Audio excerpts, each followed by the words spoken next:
नमस्कार, welcome back all of you. आदाब, सत श्री अकाल, खुशामदीद एंड बड़क्कम।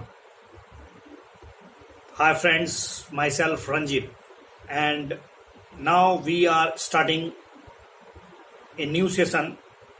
जैसा कि पहले बताया जा चुका है कि विभिन्न सेशन के माध्यम से प्रश्नों की विभिन्न प्रकार की सीरीज होगी। पहले मैंने आपको पॉलिटी के बहुत ही बेहतरीन प्रश्नों को बेहतरीन तरीका से एक्सप्लेन किया, उन्हें देखें। इकोनॉमिक्स के कुछ सेक्शन अब मैंने डाले हैं।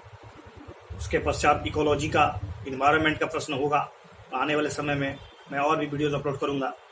तो अभी वर्तमान में मैं इस वीडियो के माध्यम से आपको इंटरनेशनल रिलेशन और उससे जुड़ी हुई जो ढेर सारी ऑर्गेनाइजेशन है जो वर्तमान में बहुत चर्चा में था, उससे संबंधित कुछ प्रश्नों को हिंदी में व्याख्या करूंगा। अगर अच्छा लगता है तो शेयर करें और सब्सक्राइब करें। Thank you. Let's start. अंतर्राष्ट्रीय न्यायालय, जिसको हम लोग इंटरनेशनल कोर्ट ऑफ जस्टिस बोलते हैं, उसके बारे में विचार करना है। उसके कथनों पर ध्यान से सुनिए कि अंतर्राष्ट्रीय न्यायालय को मानवता के खिलाफ युद्ध अपराधों या अपराधों के जो अभियुक्त होते हैं पर कार्रवाई करने के लिए कोई अधिकार क्षेत्र प्राप्त नहीं है। मतलब कोई व्यक्ति विशेष के लिए अंतर्राष्ट्रीय न्यायालय नहीं होता है। ठीक है। दूसरा है कि इंटरनेशनल कोर्ट ऑफ जस्टिस किसी भी अंतर्राष्ट्रीय न्यायाधिकरण के लिए अपील न्यायालय के रूप में कार्य करता है। किसी भी अंतर्राष्ट्रीय न्यायाधिकरण, जो भी इंटरनेशनल ट्राइब्यूनल्स है, उसके अपील के लिए आप इंटरनेशनल कोर्ट ऑफ जस्टिस में जा सकते हैं। इंटरनेशनल कोर्ट ऑफ जस्टिस का निर्णय अंतिम होता है और इसके विरुद्ध अपील नहीं की जा सकती है। देखिए, ये कोई मामला है इंटरनेशनल कोर्ट ऑफ जस्टिस, अभी चर्चा में था और उससे पहले भी बहुत बार आप सुने होंगे international court of justice, Kulbhushan Yadav का केस। अंतर्राष्ट्रीय कोर्ट ऑफ न्यायालय जो है किसी प्रकार का अंतर्राष्ट्रीय न्यायाधिकरण नहीं है और इसमें कोई अपील नहीं सुनी जाती है। ठीक है।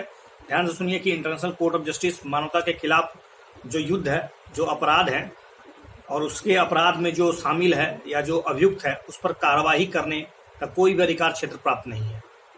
ठीक है। पहली बात ये समझ जाइए, चूंकि यह एक आपराधिक न्यायालय है, नहीं है, ध्यान रहे, यह कोई आपराधिक न्यायालय नहीं है। This is not a criminal court.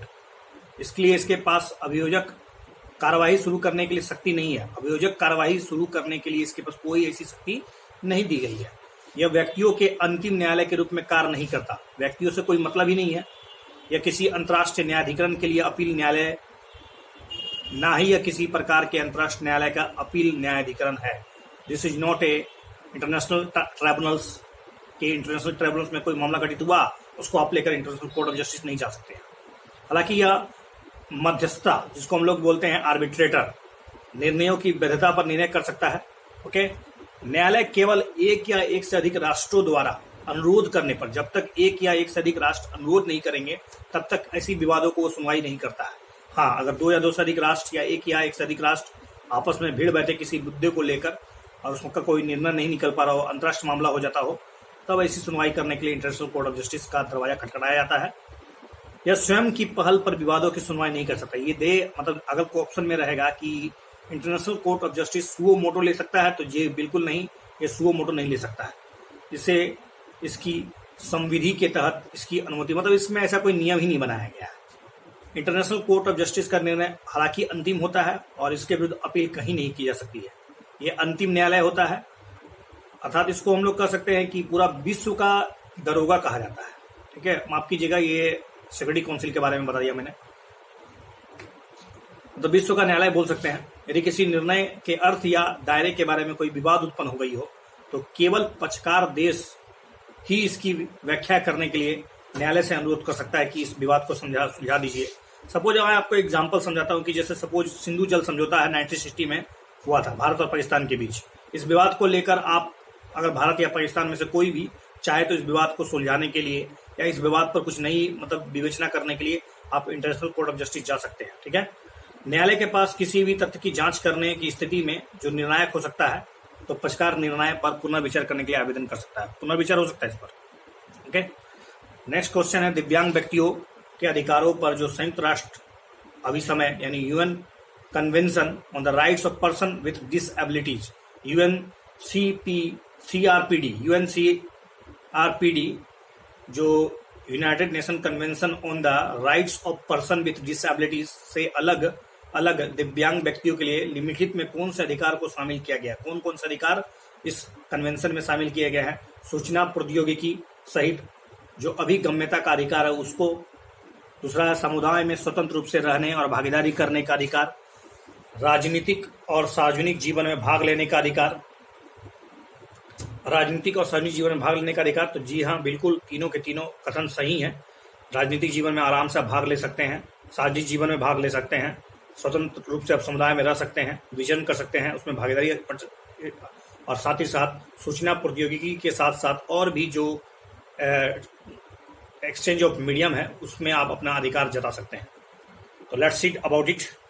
इस कन्वेंशन में कुछ बातें, कुछ अधिकारें जो शामिल की गई है, जैसे सूचना प्रौद्योगिकी सहित जितने भी अभिगम्यता का अधिकार है। अभिगम्यता मतलब ओवरऑल नेविगेशन कर सकते हैं।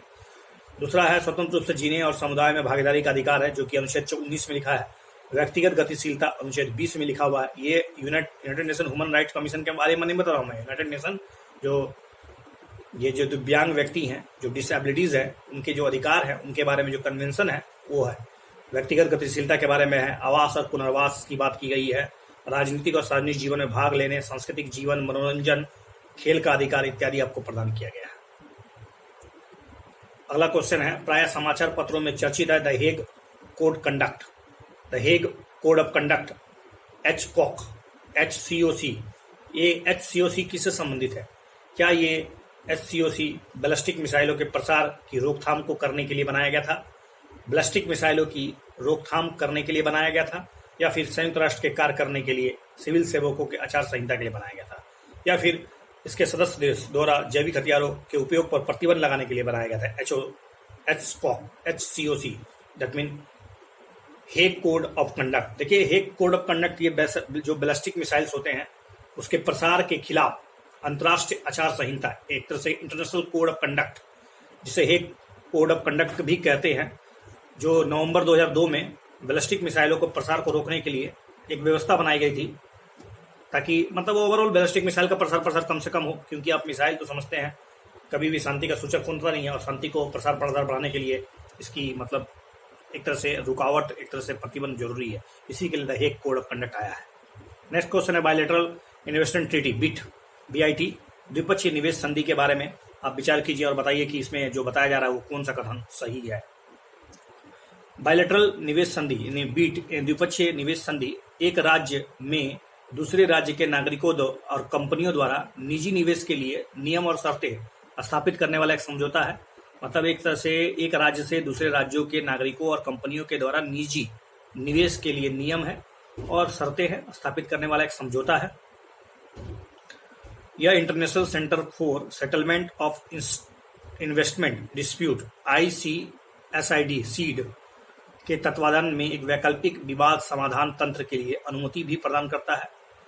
दूसरा ऑप्शन के साथ तीसरा ऑप्शन यह है कि बीट को उस निवेश किए जाने वाले देश में पर्यावरण, श्रम अधिकार, सामाजिक प्रावधान या प्राकृतिक संसाधनों की रक्षा करनी चाहिए। तो रक्षा करनी चाहिए, ऐसी कुछ बात तो बीट में नहीं कही गई है कि पर्यावरण से मुद्दा हो, ये सब मुद्दे को लेकर इन्वेस्टमेंट होगा नहीं तो कोई तो जाएगा नहीं।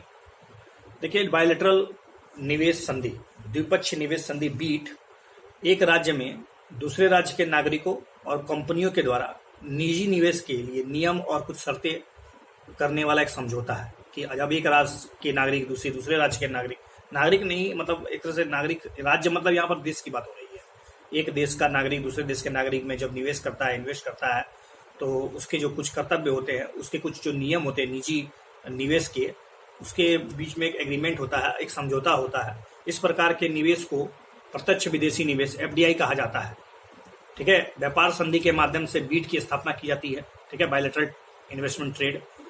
देखिए, बायलैटरल बीट किसी विशिष्टता यह है कि एक वैकल्पिक विवाद समाधान तंत्र के अनुमति प्रदान करता है, जिससे क्या होता है, एक निवेशक जिसका बीट के तहत अधिकारों का उल्लंघन किया गया हो, अक्सर मेजबान राज्य अपने स्वयं के न्यायालयों के मुकदमे चलाने के बजाय international centre for settlement of investment dispute ICSID के तत्वाधान में अंतर्राष्ट्रीय मध्यस्थता के द्वारा समाधान चाहता है, जिससे मामला फंस जाता है और निवेशक राज्य विवाद निपटान जिसे कहा जाता है। विश्व का पहला बीट नवंबर 1959 में पाकिस्तान और जर्मनी के बीच हस्ताक्षरित किया गया था। वर्तमान में 2500 से अधिक बीट लागू है, जिसे दुनिया का अधिकांश देश शामिल है। गैर सरकारी संगठन बीट के उपयोग के खिलाफ आवाज उठा रहे हैं और उनका मानना है कि वे अनिवार्य रूप से विदेशी निवेशकों की सुरक्षा के लिए डिजाइन किए गए हैं। आपको पता होगा इंटरनेशनल IMF, वर्ल्ड बैंक, यहाँ तक कि UN भी अगर कहा दे तो कोई दिक्कत नहीं होगा कि ये सब पश्चिमीकरण का एक तरह से सोच है। इनके संस्थाओं के मतलब जो क्रियाकलाप है, जो इनके मतलब रवैये जो है ना, वो पश्चिमीकरण की तरफ झुका हुआ है। तो स्वाभाविक है ये जो बीट एग्रीमेंट है वो भी कहीं ना कहीं 1959 में जो शुरू किया गया था, ये भी एक तरह से पश्चिमी जगत का ही स्वरूप है। पश्चिम के प्रति झुका हुआ है, बायसिंग है। तो आरोप लगाया जा रहा है निजी कंपनियों के द्वारा, गैर सरकारी संगठनों के द्वारा, NGO के द्वारा, क्योंकि बहुत से जो ऐसे नॉर्म्स है, जो डिजाइन है, जो इनके दो देशों के बीच होता है, उसमें पर्यावरण समस्या होता है, श्रम अधिकार, सामाजिक जो ढेर सारे जो लॉजिकल या फिर रीति रिवाजें हैं या प्राकृतिक संसाधनों को की रक्षा के लिए इसमें कोई दायित्व और कोई मानक तैयार नहीं किया गया। अगला क्वेश्चन है, वर्तमान में सऊदी अरब भारत को कच्चे तेल का सबसे बड़ा आपूर्तिकर्ता है क्या? क्योंकि हमको पता है कि हम लोग कच्चे तेल को 85% तो विदेश बाहर से खरीदते हैं, तो उसमें सऊदी अरब नंबर 1 पे है आपूर्तिकर्ता के रूप में। दूसरा है कि ओपेक कच्चे उत्पादों का एक गठबंधन है जो तेल बाजारों की आपूर्ति में सुधार कार्य करता है, ये तो सही है।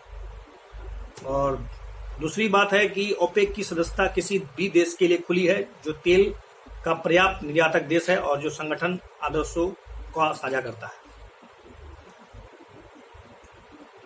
इसमें 2 और 3 सही है, क्योंकि भारत को अमेरिका द्वारा किए जाने वाला कच्चा तेल निर्यात जो है वो बहुत ही ज्यादा हो गया है, जिसे सऊदी अरब को पीछे छोड़ दिया है। इसका मतलब ये हुआ कि भारत जो है भारत को नंबर 1 आपूर्तिकर्ता जो देश है वो अमेरिका बन चुका है। भारत विश्व का तीसरा सबसे बड़ा तेल आयातक देश है। तीसरा सबसे बड़ा तेल आयातक देश भारत है और भारत नंबर 1 देश है। तो भारत को सबसे ज्यादा तेल सप्लाई करने वाला देश है वो अमेरिका है और दूसरे स्तर पे है सऊदी अरेबिया। भारत सरकार पेट्रोलियम निर्यातक देशों ओपेक से अलग गैर ओपेक देश से कच्चे तेल की आपूर्ति के साथ देश की ऊर्जा की डाइवर्सिटी को बढ़ाने में कार्य कर रहा है। अच्छी बात है, हमारे पास जो ईंधन के जो वैकल्पिक स्रोत हैं उन पर एक तो विचार किया जा रहा है, साथ साथ वैकल्पिक देश या वैकल्पिक जो आपूर्तिकर्ता है उसको भी ढूंढा जा रहा है। उसमें से गैर ओपेक देश पे विचार किया जा रहा है। आपको कजाकिस्तान, किर्गिस्तान, ये जो सेंट्रल एशिया से देश हैं उस पर भी अपना नजर गड़ाने की जरूरत है, क्योंकि 85% अगर हम लोग क्रूड ऑयल निर्यात करते हैं, आयात करते हैं, तो भारी मात्रा में हम लोग के संकट का एक तरह से विचार हो सकता है, कभी भी हमारे लिए संकट का मुद्दा हो सकता है। अमेरिका से होने वाले क्रूड ऑयल के आयात में नाटकीय उछाल ने निर्यातक के रूप में पहली बार सऊदी अरब को विस्थापित कर दिया है। ओपेक प्लस समूह के आपूर्ति प्रतिबंध को बनाए रखने के फैसले के बाद वैश्विक कच्चे तेल की कीमतें बढ़ने लगी। ओपेक की सदस्यता किसी भी देश के लिए खुली है जो तेल का पर्याप्त निर्यातक देश है, और ये संगठन जो आदर्शों का जो संगठन का जो आदर्श है उसको साझा करेंगे तो आप ओपेक के मेंबर बन सकते हैं। ओपेक की सदस्यता किसी भी देश के लिए खुली है, ध्यान रहे, जो भी तेल निर्यातक देश हैं। भारत तेल निर्यातक देश नहीं है तो ओपेक की सदस्यता भारत नहीं प्राप्त कर सकता है। ठीक है, भारत को तेल निर्यातक कहाँ, तेल तो आयातक रहे। तो अगला क्वेश्चन है सिक्योरिटी काउंसिल से, यूएन सिक्योरिटी काउंसिल, संयुक्त राष्ट्र सुरक्षा परिषद के बारे में विचार कीजिए कि संयुक्त राष्ट्र के जो सदस्य हैं वो राष्ट्रों के लिए एक बाध्यकारी संकल्प जारी करने वाले अधिकार वाला संयुक्त राष्ट्र का एक मात्र निकाय है। मतलब जो भी इसके सदस्य हैं, यूएन के जो भी सदस्य, उस पर एक बाध्यकारी संकल्प जारी करता है, एक मात्र निकाय यूएन सिक्योरिटी काउंसिल है। दूसरा है कि इसके सदस्य देशों द्वारा उनके नाम अंग्रेजी वर्णमाला के क्रम के अनुसार परिषद की अध्यक्षता को 1 महीने के लिए धारण किया जाता है। 1 महीने के लिए धारण किया था अध्यक्षता का। इसकी स्थापना 1945 में हुई थी और इसका मुख्यालय अभी जेनेवा में स्थित है। जेनेवा में कहां से हो गया, बिल्कुल गलत है। देखिए, संयुक्त राष्ट्र के सभी सदस्य सुरक्षा परिषद के निर्णयों को स्वीकार कर और कार्यान्वित करने के लिए सहमत होते हैं। जहां संयुक्त राष्ट्र के अन्य अंग सदस्य राष्ट्रों के लिए सिफारिश करते हैं, वहीं पर सुरक्षा परिषद निर्णय लेने की शक्ति होती है, जिसे सदस्य राष्ट्र के चार्टर के तहत लागू करने के लिए बाध्य होते हैं। इसके सदस्य देशों द्वारा उनके नाम अंग्रेजी वर्णमाला के क्रम के अनुसार परिषद की अध्यक्षता की जाती है और 1 महीने के लिए होता है। इसकी स्थापना 1945 में की गई थी। इसका मुख्यालय न्यूयॉर्क में है। द हेग में सिर्फ एक ही मुख्यालय है। क्या आप मुझे कमेंट सेक्शन में लिखिएगा कि द हेग में जो यूएन के जो 6 गो संस्थाएं हैं, यूएन के जो 6 ऑर्गेनाइजेशन बॉडी है, उसके बारे में मुझे बताइए। और एटलीस्ट ये बताइए कि द हेग में जो मुख्यालय किसका है। अगला क्वेश्चन है बंगाल की खाड़ी से। बंगाल की खाड़ी बहुक्षेत्रीय तकनीकी और आर्थिक सहयोग उपक्रम bay of Bengal initiative for multi sectoral technical and economic cooperation, जिसको बिम्स्टेक कहते हैं। आपको बिम्स्टेक के बारे में विचार करना है कि क्या नेपाल और भूटान बिम्स्टेक के सदस्य हैं। दूसरा, यह गठबंधन बैंकॉक घोषणा के माध्यम से किया गया था। ये जो बिम्स्टेक का निर्माण किया गया था, वो क्या ये बैंकॉक घोषणा के दौरान पैदा हुआ था और यह सदस्य देशों के बीच एक अंतर्निहित मुक्त व्यापार समझौता है। क्या ऐसा सही है? मुक्त व्यापार समझौता सदस्य देशों के बीच, ऐसा कोई एग्रीमेंट नहीं है। बैंकॉक घोषणा के साथ हुआ है बिम्स्टेक का निर्माण, ठीक है। और नेपाल और भूटान भी इसके सदस्य देश हैं, ठीक है।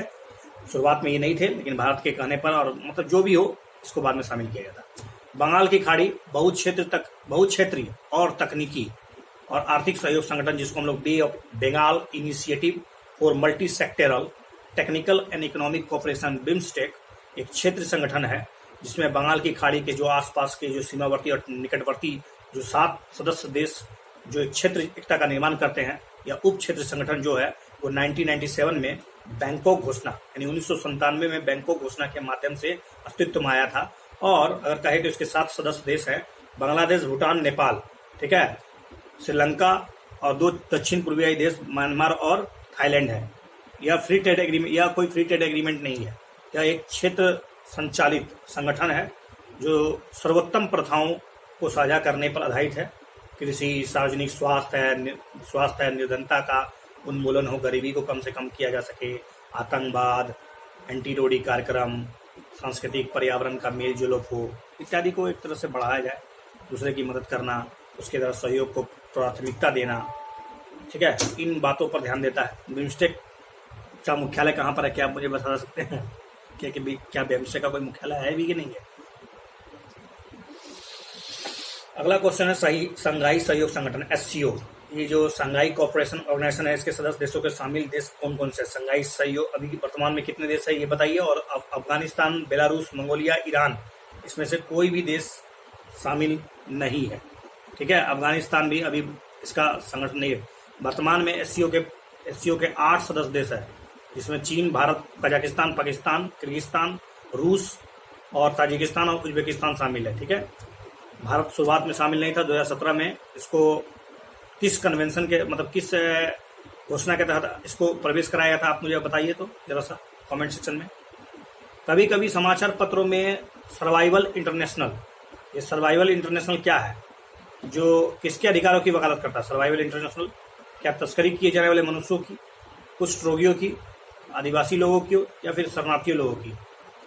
ये जो चर्चित है सर्वाइवल इंटरनेशनल, किसके अधिकारों की वकालत करता है? ये आदिवासियों की सुरक्षा की बात करता है। सर्वाइवल इंटरनेशनल 1969 में गठित एक मानवाधिकार संगठन है। 1969 में एक गठित किया गया था ह्यूमन राइट कमीशन, एक तरह से मानवाधिकार की रक्षा करने के लिए बनाया था, जो स्वदेशी और या फिर जनजाति लोगों के और उनके जो अधिकार है उनका एक अभियान चलाता है। संगठन के जो अभियान आमतौर पर जनजाति लोगों को अपनी पैतृक भूमि से जोड़े रखने, उसकी भूमि को बरकरार रखने, उनकी इच्छाओं पर ध्यान केंद्रित करने, और सर्वाइवल इंटरनेशनल का कहना है कि इसका उद्देश्य आदिवासी लोगों के उसको आत्मनिर्भर बनाना है, आत्मनिर्भर लेने के आगे बढ़ाना है। अगला क्वेश्चन है अंतर्राष्ट्रीय परमाणु ऊर्जा एजेंसी, जिसको IAEA international atomic energy agency के बारे में विचार कीजिए और बताइए कि इंटरनेशनल एटॉमिक एनर्जी एजेंसी 1970 के परमाणु अप्रसार संधि के सिद्धांतों को कायम रखने का काम सौंपा गया था। बिल्कुल बेबुनियाद है कि सही है? जी हाँ, बिल्कुल सही है कि परमाणु प्रसार जो है बहुत ज़्यादा मात्रा में ना हो, परमाणु अप्रसार संधि को उसके सिद्धांत को कायम रखे, उसको बढ़ावा दे। अधिकांश देश इसमें परमाणु अप्रसार संधि के तहत आ जाए। NPT नन आपको बताएंगे, भारत इसमें क्यों सिग्नेटरीज नहीं है। दूसरा, परमाणु ऊर्जा के सुरक्षित और शांतिपूर्ण उपयोग को बढ़ावा देना इसका उद्देश्य है। 7 सदस्य राज्य और दुनिया भर के भागीदार को एक साथ काम करना है, ये भी जरूरी है। संयुक्त राष्ट्र संधि के तहत स्थापित एजेंसी संयुक्त राष्ट्र महासभा और संयुक्त राष्ट्र सुरक्षा परिषद दोनों को रिपोर्ट करती है। बिल्कुल गलत, यह केवल और केवल यूएन सिक्योरिटी काउंसिल को रिपोर्ट करती है। देखिए, फिर भी सुन लीजिए इसके बारे में। संयुक्त राष्ट्र के तहत जो प्रचलित परमाणु प्रहरी के रूप में एक जो बना है, परमाणु प्रहरी बोलते हैं इसको, परमाणु से जुड़ी हुई जितने भी कार्यक्रम होते हैं उन पर एक नज़र रखता है IAEA, international atomic energy agency, IAEA। 1970 में परमाणु अप्रसार संधि के सिद्धांतों को पूरे विश्व में लागू करवाने के लिए एक काम सौंपा गया था। इसका गठन 29 जुलाई 1957 को किया गया था। IAEA परमाणु प्रौद्योगिकी के सुरक्षित और शांतिपूर्ण उपयोग को बढ़ावा देने और साथ ही साथ दुनिया भर में अपने सदस्य राज्यों और उनके सहयोगों के बीच काम करता है। यद्यपि इसे स्वयं की कोई अंतर्राष्ट्रीय संधि के माध्यम से संयुक्त राष्ट्र से स्वतंत्र रूप से स्थापित किया था। ये संयुक्त राष्ट्र का कोई मतलब ऐसा नहीं है कि संयुक्त राष्ट्र के बल पे क्रिएट किया गया, ये स्वतंत्र एजेंसी बनाया गया था। लेकिन एजेंसी संयुक्त राष्ट्र महासभा और सुरक्षा परिषद दोनों को रिपोर्ट करती है। ठीक है, कभी कभी समाचार पत्रों में चर्चित जो है बुडापेस्ट कन्वेंशन, ये जो बुडापेस्ट कन्वेंशन है, बुडापेस्ट हंगरी की राजधानी है क्या, आप मुझे बताइए। देखिए, बुडापेस्ट कन्वेंशन ये साइबर सुरक्षा से जुड़ा हुआ है। जी हाँ, ये साइबर सुरक्षा से जुड़ा हुआ है।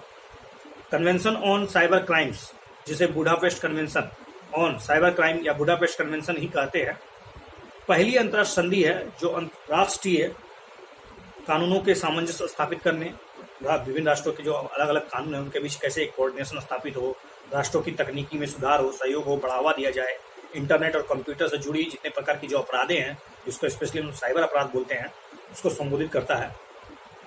इसे यूरोप के स्टर्नबर्ग में काउंसिल ऑफ यूरोप द्वारा तैयार किया गया था, जिसे यूरोप के पर्यवेक्षक राज्यों जिसमें कनाडा है, फिलीपींस है, जापान है, दक्षिणी अफ्रीका है, USA है, सक्रिय भागीदारी है।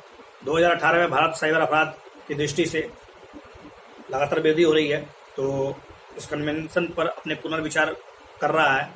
हालांकि विदेशी एजेंसियों के साथ डेटा साझा करने के लिए एक चिंता का विषय बना है, क्योंकि हमको पता है हम लोगों का डेटा, क्योंकि भारत जो है सबसे भारी मात्रा में इंटरनेट को उपभोक्ता है, लगभग 50 से 60 करोड़ लोग इंटरनेट के उपभोग करता है, और लेकिन इसकी डेटा की सुरक्षा की भी गारंटी भारत सरकार खुद नहीं ले रही है। भारत सरकार में ना तो कोई डेटा सुरक्षा की पॉलिसी है और ना ही डेटा लोकलाइजेशन का कोई अभी निश्चित मतलब बिल बन पाया है। इस पर विचार चल रहा है।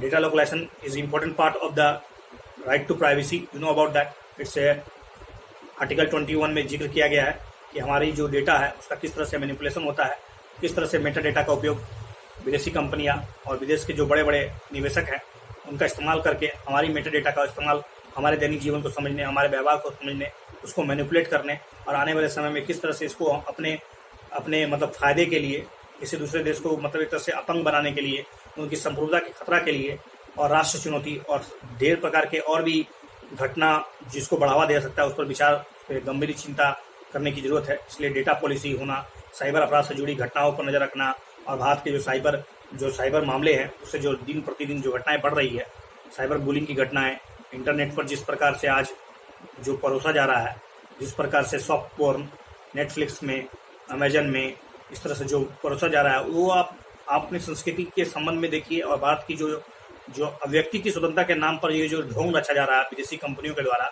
और जो टैक्स के नाम पर कुछ भी नहीं चुकाते हैं भारत को, इस पर विचार करने की जरूरत है। और निश्चित रूप से विदेशी कंपनियों को ये समझना होगा कि भारत के नियम उन पर लागू होंगे, और अगर भारत में काम करना है एक सुरक्षित वातावरण के रूप में काम कीजिए, कोई मना नहीं है, लेकिन निश्चित रूप से आपको इस पर विचार करने की जरूरत है।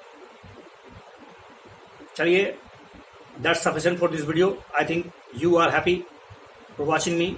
अगर आपको अच्छा लगता है तो फिर से मैं कहूँगा चैनल को सब्सक्राइब करना बिल्कुल ना भूलें और आगे बढ़ाएं। Thank you. लेट्स